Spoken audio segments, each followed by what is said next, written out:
For this session, I would like to start with one of the numbers that Raj had actually started his conversation with about how if all women get to work, we will improve the country's GDP by 2%. Now, that is a phenomenal number.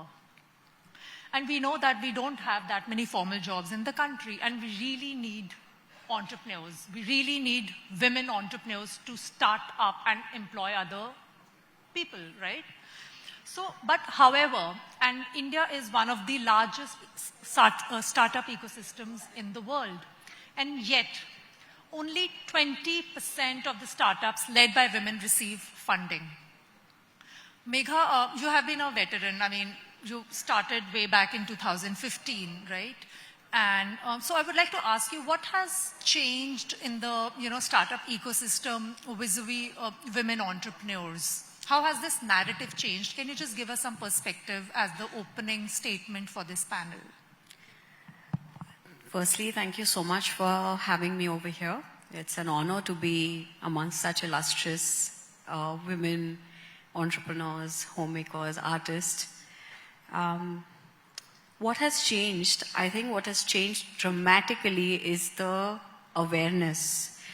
What we see between 2014, when I started my venture Juicy Chemistry, to 2024. I'll give you a very small example. How many of you have heard about Lijjat Papad? Right? It's something that's been around since 1950. Started by 7 Gujarati visionary women. But I didn't know about it until much recently when I saw the video doing the rounds on social media, right? I think the awareness that has come about because of social media has impacted the entrepreneur spirit amongst every homemaker, amongst every woman out there. I think every household has an entrepreneur. I know from a very young age, I've seen my mother juggling her housework, and she was a pathologist by profession, but unfortunately back in that time, my grandfather was not okay with her working in a lab, and she had to become a homemaker, but she had a creative streak, and for the longest time, I think she was a designer, and she wanted to make sure she's economically stable, despite the fact that she had a partner who never said no to anything. For her, it was very important that she be economically stable, financially stable for herself. And that change today has come to a point where today most of these women, they want to open up their Instagram page, they want to open up a Facebook page, they want to increase that presence somewhere to increase that business. And that change has come in the spirit where the sky is the limit, like ma'am said, they want to do more. It's not sufficient. So that's the biggest difference that I've seen in the last 10 years. Thanks, Megha. So now we'll move on to a relatively young entrepreneur who started the journey fairly recently. Nalini, as you started your FMCG brand of sweet and savory products,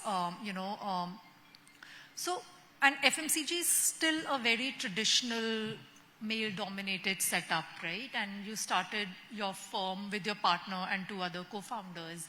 So, can you talk to us about your own personal journey? Did people take you seriously? Did you face any unconscious bias? So, just some personal anecdotes on what it means to be a, woman entrepreneur now in a very traditional setup.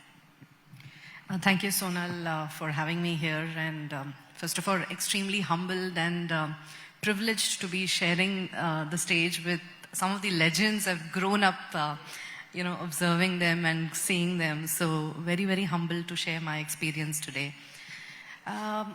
So this journey has not been a recent journey. We started this in 2015. Coming from a very humble middle class background, and the vision was always big, taking the taste and the tales of South India to the globe. That's always been our vision. Growing up in the streets of Triplicane, and that's how this journey with our party started. And, the vision was big, but to 2020, we didn't have the financial cushion or the runway to get into this full time. Neither did we have the family backing to get into this full time. So COVID came and showed the true potential of the digital first brands like ours. And from there on, the growth has been massive and phenomenal. So the initial part of the journey was never easy. It's been a journey of, as ma'am said, patience and persistence. So, and especially as a woman in this line, was never taken seriously. I mean, initially, I'm talking about the 2015 to 2020 days. A comfortable IT job could have been a lot better was the usual comments, right?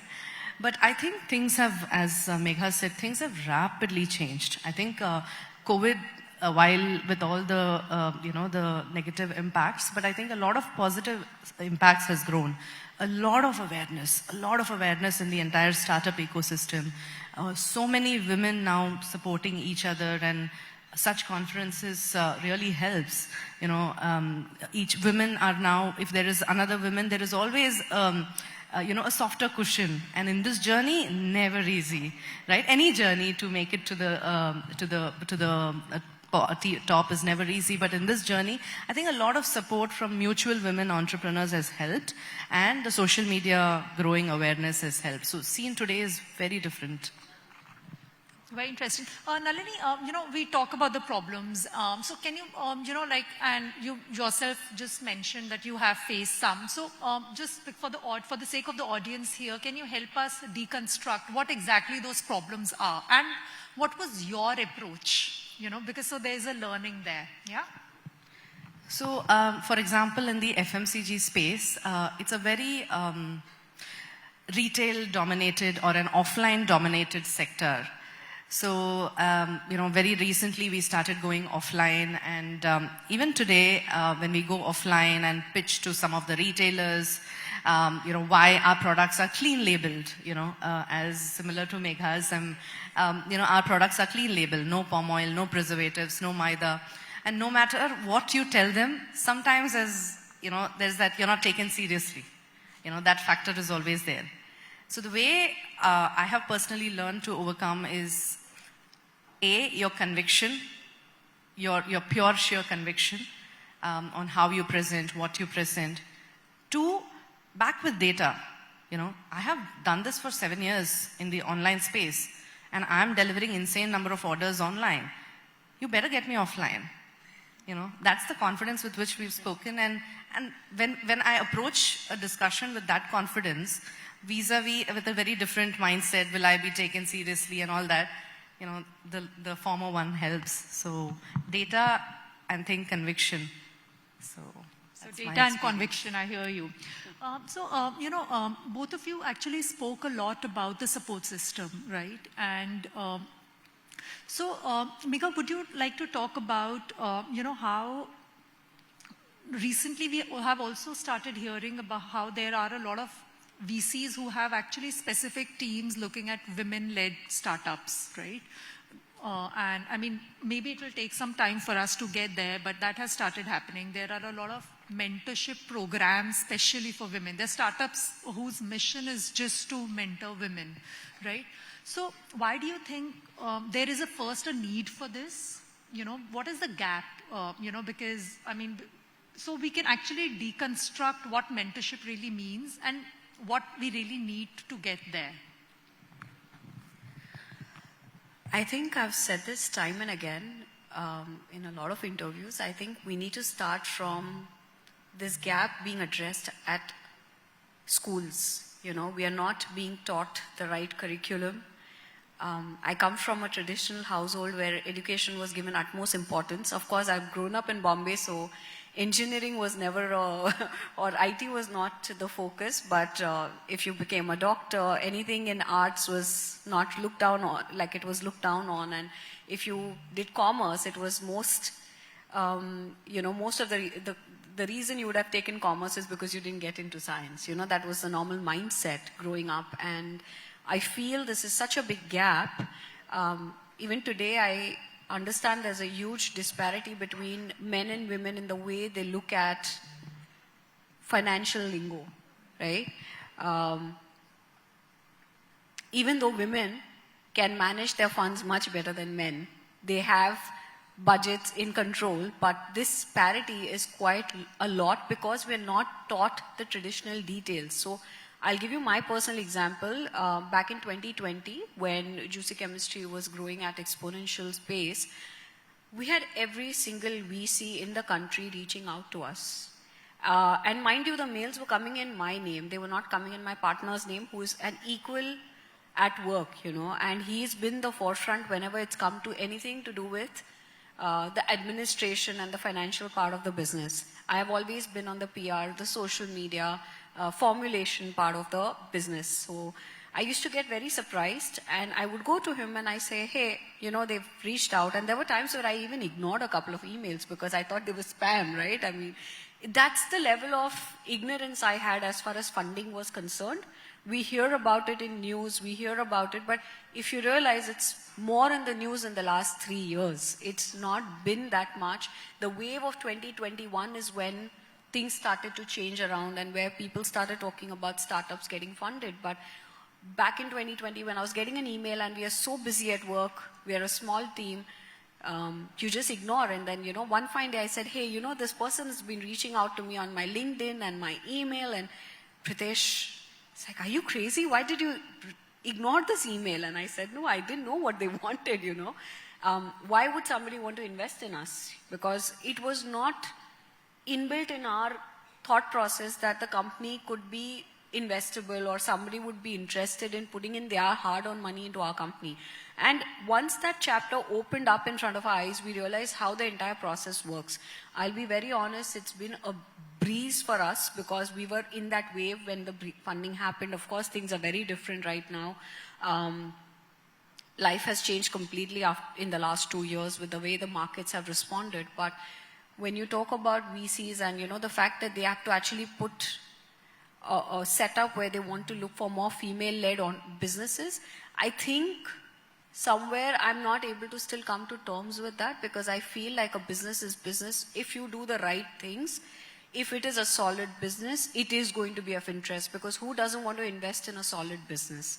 To say that because I'm a female, this is not happening. Yes, there are certain aspects that pull us back, like already addressed in the previous sessions, you know, where I think Ms. Lavanya said it really well, that you are the one who's making that choice, that my child is sick, should I stay back at home?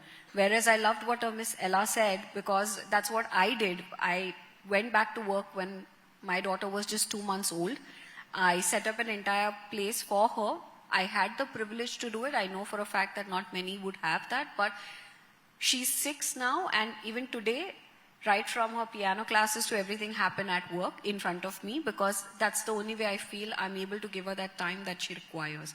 So I think any business, if it's investable, if it is something that a person sees has potential, the rules remain the same. There should not be a reason, unless a woman has not shown that inclination or motivation. Because I had a child when that investment happened. You know, I already had a child, and I was I'm very open on my social media, and I have put up how my work-life balance happens at work. You know, she's an integral part at work. So, yeah, to just address that, this is what it's a personal opinion. So very interesting. So since you ended on this, you know, work-life balance part, and we did spoke about it in the earlier session where Dr. Rajesh mentioned about work-life integration, and I think that applies to even men. Right? Because, I mean, everyone has certain responsibilities beyond work. However, it means a lot more for women. So, can you share, you know, about your own work-life integration learnings, you know, because that's also, you know, a learning process for a lot of working women, isn't it? As responsibilities increase, family responsibilities along with corporate responsibilities, because this whole path from, you know, from a startup where you are a young company, I mean, the scaling up, you know, is very, you know, rapid, the entire scaling up process. So, and both of you have relatively young kids. So how does that work for you? I think the most important thing is over here finding the right partner. I was thrilled to hear how Miss Ella spoke about her story. Pritesh, my partner, and I met in high school. We've lived together in Australia before we came back to India and created this business together. We started this business under very unfortunate circumstances. I'm an accidental entrepreneur. I am a criminologist and a journalist by profession. So this is not something that came to me inherently, but I think I became a decent entrepreneur following my father's footsteps. But I think when we talk about work-life integration, it's very important to know when to put your foot down and the battles that you wish to fight. For me, it was comparatively easier because I have a partner who strongly believes in sharing equal work, be it in the kitchen, be it at home, be it with the little one, be it at work. There are, especially COVID time was a very important time where we had lockdown with the little one. When they started opening up and they said you can go to work, his first approach was, you're going to be better at this. I will stay at home with Meera. Why don't you go ahead and manage? Because it was about dispatches and packaging, and I was much quicker because we've done all of these jobs by ourselves. When we started the company, we started with literally 5,000 rupees in our kitchen. So we've done right from courier packaging to selling the product online, to taking our own photographs, to putting it online, everything, right? So he said, you're going to be faster at this than me. I'm not required at work. I'm going to stay home. That approach happens when there is communication. I feel women in general, we somewhere like to be martyrs. We sometimes like to say, oh no, you're more important. You need to do this. I will step back. That approach needs to stop. Like Ms. Rajesh also said that don't be that leaky pipe, don't let yourself get carried away. Yes, again, I feel there's a measure because sometimes we pressurize ourselves too much to be successful. It's also about what you want, right? I'm more than happy being a homemaker at days, and I'm more than happy being at work also on some days. So what you are choosing without creating confusion, if you're able to communicate that and if you're able to explain that to yourself also, I think you're in a much better space mentally and at work. Because then that integration becomes very easy. Like she said, if she needs to bring the kids to work, she's not hesitated, but she's not left work. That is a choice. Whether I want Meera to raise I want to raise Meera at work, yes, I absolutely want to. I have a village helping me raise her. And she's learned all the tricks of trade, right? Not 6 years old and she knows how to do billing, she knows how to do packaging. And it's a skill that she's learned from beginning. I mean, tomorrow she might say, I'm interested in growing this business. Great, you're welcome. But if she says, I'm inclined towards art, that's also a choice. So I think as a woman and the generation that we're building, we need to be able to give them the clarity of thought, and we should be clear enough, and that's when that integration happens beautifully. Thanks. So Nalini, what about you? Your company, has really started expanding very fast now. So how are you managing this whole work-life integration? I'm still learning. So I'm every day learning on that. So as similar to Megha, I think my partner, I've been extremely lucky to find the same traits that she just said. So I think it was his idea, he gave birth to the brand.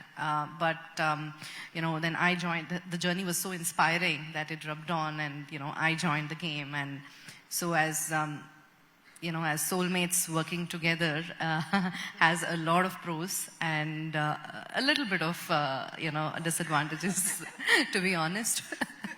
So the day when a new joiner comes, I always introduce and I say he's my co-founder and my husband. So you'll see us fighting, but just be ready for that. Happens everywhere. So I think work-life integration is a continuous learning process. And it's very individual, very individual based on each one's scenario. I have a village of help that I have, She grows with, my daughter is 8 years old, and she grows up with her grandparents, like my husband's parents as well as mine. So I have 4 beautiful souls at home helping me out. Literally, all 4 of them are have taken up certain ownership of certain responsibilities, and that allows the two of us to flow. But once back home, we just make sure that the moment you step inside, it is quality time with her. I think quality time over quantity time personally has worked for us. So even if it is that half an hour, 1 hour with her, those cuddlings and those, that time, I think she gets it all in that. For me, I come from that, that's worked for me. Very interesting. So now I want to actually now ask all of you in the audience a question about networking. So I want to discuss a bit more about that, since it's very relevant to, to move up the ladder, whether you are in the corporate setup, arts, or even, in entrepreneurship.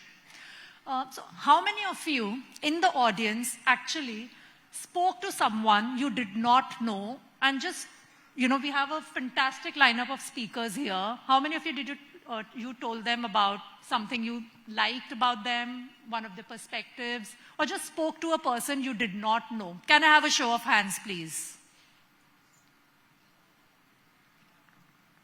So this actually tells me what, we have in research: women do not network. And, your talent, hard work can only get you to a certain level. Beyond that, you need to have your very strong support system of your leaders and bosses to take you to the next level. Megha and Nalini. Megha, I'll start with you first. So, in your experience, and you have been a journalist, with journalists, we are a lot more candid and open and can talk to that, right? strangers very easily. But having said that, even as, as an entrepreneur, how has this helped you to build a collaboration and partnerships that has helped you take your business forward? I think networking is important because there is just tremendous learning. In the last 1 year, the amount of events I've gone to have been an eye-opener. There are businesses that you don't know of. There are women that are doing exemplary work that we're not aware of. There are even the smallest of the conversations can have such a huge impact. We wouldn't know that if we're sitting at home, right? It's always easy to find an excuse. Like for me, being a journalist, I had suddenly gone into a bubble. I did not like to network. I did not like to step out. I had my daughter after 8 years, and it was a difficult period for me. And I went into a bubble. For me, it was any little time that I had, I only wanted for her.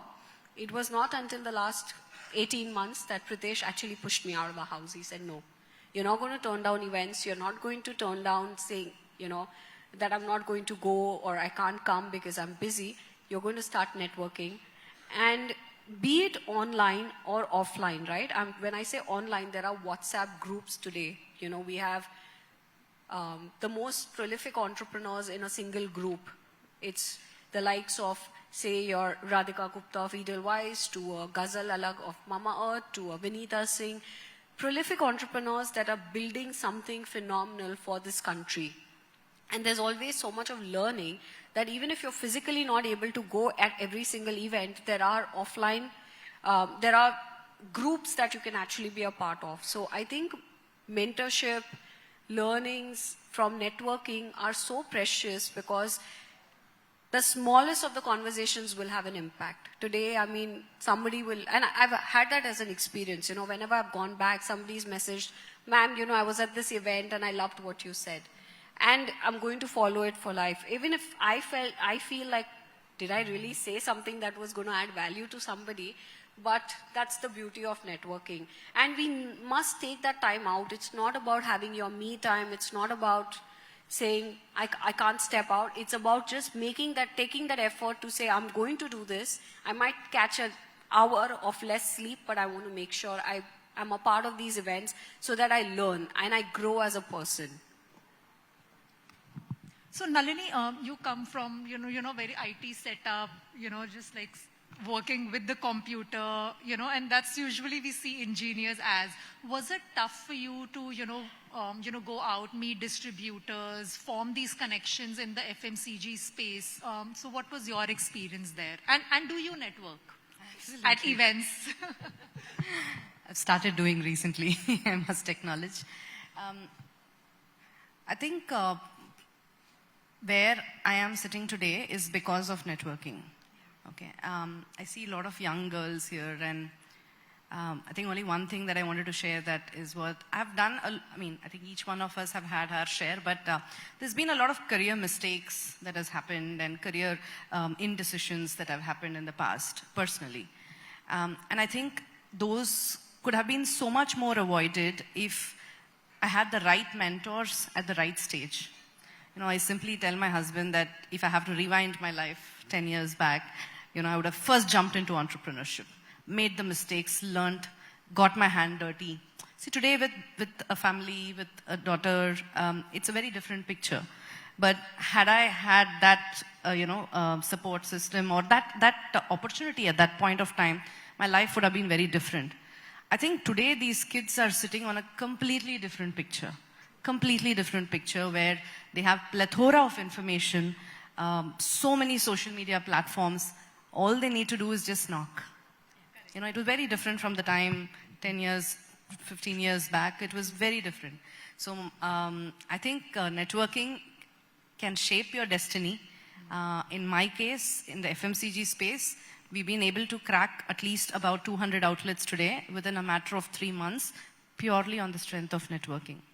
Networking. Wow. I think there's been a helping hand at every stage.